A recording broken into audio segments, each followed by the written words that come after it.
देखिए imperative transformation में हम इंपरेटिव सेंटेंस पढ़ेंगे और इंपरेटिव सेंटेंस जानते हैं किसे कहते हैं। इंपरेटिव सेंटेंस को हम आदेशात्मक वाक्य कहते हैं। इसमें आदेश होता है, आग्रह होता है, सुझाव जैसे भाव इसमें जो है समझ में आते हैं। ठीक है, इंपरेटिव सेंटेंस को हिंदी में आदेशात्मक वाक्य कहते हैं। इसमें कमांड या रिक्वेस्ट क्या रहेगा, कमांड, रिक्वेस्ट या सजेशन, प्रपोज्ड, ऐसे भाव यहाँ पर रहते हैं। तो जब हम इंपरेटिव सेंटेंस का डायरेक्ट इंपरेटिव सेंटेंस का एक्टिव वॉइस से पैसिव वॉइस बनाएंगे तो कुछ हमको नियम को फॉलो करना होगा। देखिए हम पहले वाक्य लिखते हैं,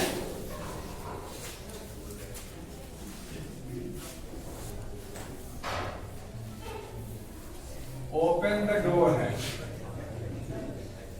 एक वाक्य है, एक वाक्य है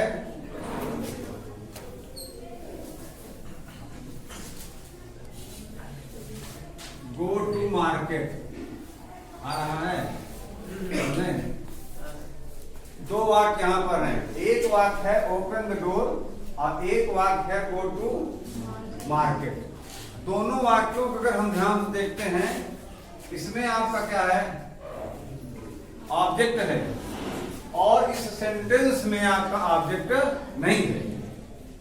जिस सेंटेंस में ऑब्जेक्ट नहीं है उसका भी हमको पैसिवाइज करना है और जिस सेंटेंस में ऑब्जेक्ट है उसका भी पैसिवाइज करना है। यानी ऑब्जेक्ट है या नहीं है, करना है। पहले ही बताया गया है कि ऑब्जेक्ट होना जरूरी है एक्टिव वॉइस से पैसिव वॉइस बनाने के लिए। तो देखिए इस वाक्य में आपका ऑब्जेक्ट है, पहले हम उसी को उठाते हैं।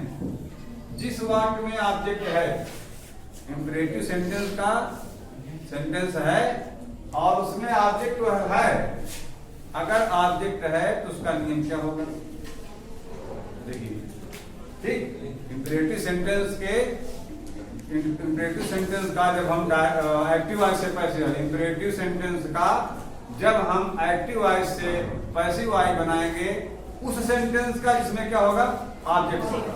नियम ये है, सबसे पहले आपको लिख देना है लेट। क्या लिख देना है, लेट। उसके बाद लिखना है आपको ऑब्जेक्ट,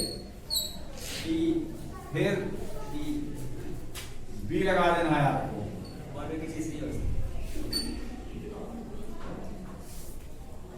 हो गया ना? पहले क्या लगाना है, लेट। उसके बाद फिर ऑब्जेक्ट, ऑब्जेक्ट के बाद फिर बी और फिर वर्ब की। कुछ बचा इसमें से, कुछ भी बचा इसमें, सब हो गया। आपको जोड़ना क्या हुआ है, लेट और बी, लेट और बी। कोई दिक्कत किसी को? अब कर दो, let the door be open, door be, OPEN, हो गया। एक वाक्य और देखते हैं,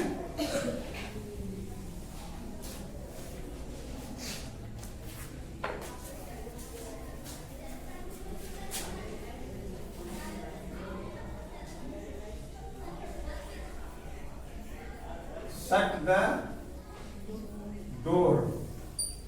कोई करेगा, शट द डोर, क्या आ जाएगा, late the door be shut का यही रहेगा। हाँ, तो आपने देखा जिस सेंटेंस में ऑब्जेक्ट है वहां पर हम सबसे पहले क्या लिखेंगे, लेट लगेंगे। क्या लिखेंगे, लेट। लेट हो गया, लेट के बाद ऑब्जेक्ट, लेट के बाद ऑब्जेक्ट। ठीक है, लेट के बाद क्या हो जाएगा, ऑब्जेक्ट हो जाएगा और ऑब्जेक्ट के बाद बी और फिर वर्ब की तीसरी अवस्था। अगर मान लीजिए आपके सेंटेंस में ऑब्जेक्ट नहीं है तब उसके लिए क्या होगा, ये समझ में आ गया नहीं? हटा दिया जाए इसको।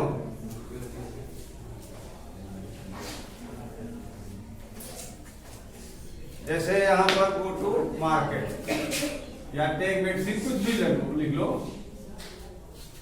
गो टू द मार्केट। अब यहां पर देखिए ऑब्जेक्ट नहीं है। अगर इंपरेटिव सेंटेंस में ऑब्जेक्ट नहीं है, अगर इंपरेटिव सेंटेंस में क्या नहीं है, ऑब्जेक्ट नहीं है, तो वहां पर आपको सेंटेंस की बनावट देखना है। सेंटेंस में आग्रह का भाव है या आदेश का भाव है या सुझाव दिया गया है या प्रस्ताव रखा गया है। तो आपको ढूंढना क्या है, नया नियम लगा देना है। थोड़ा नया क्या मतलब लगाना है, अपने से लगाना है। You are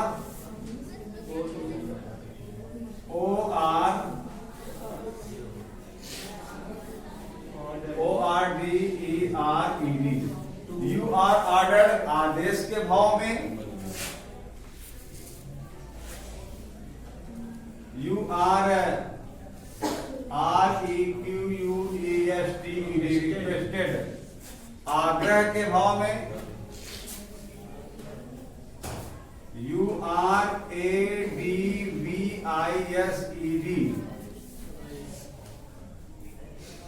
advice. एडवाइस माने सलाह, सलाह के भाव में।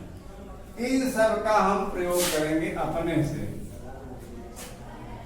और इनके साथ जोड़ देना है क्या, टू। क्या जोड़ देना है, टू।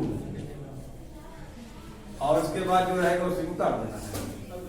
हो गया ना। जैसे देखिए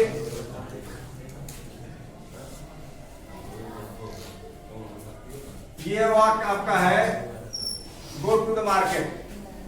आपका सेंटेंस है गो टू द मार्केट, और इस सेंटेंस में क्या है, ऑब्जेक्ट नहीं है।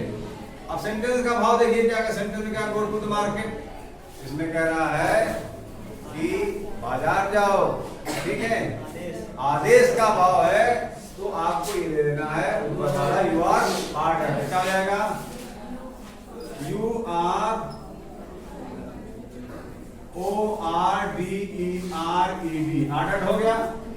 उसके बाद फिर कह रहा है टू लगा दो,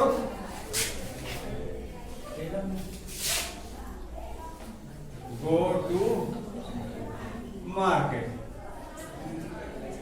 हो गया, you are order to go to market. जो भी है गो टू द मार्केट है, the market, go to the market. पूरा वायु उतार देना है। हो गया। मान लीजिए आपका वाक्य है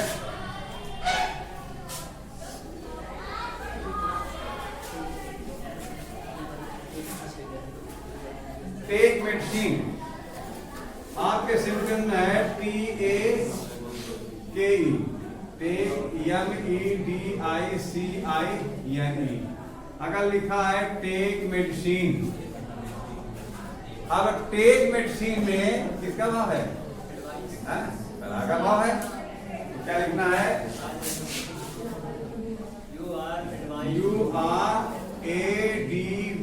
URADVIS एडवाइज्ड टू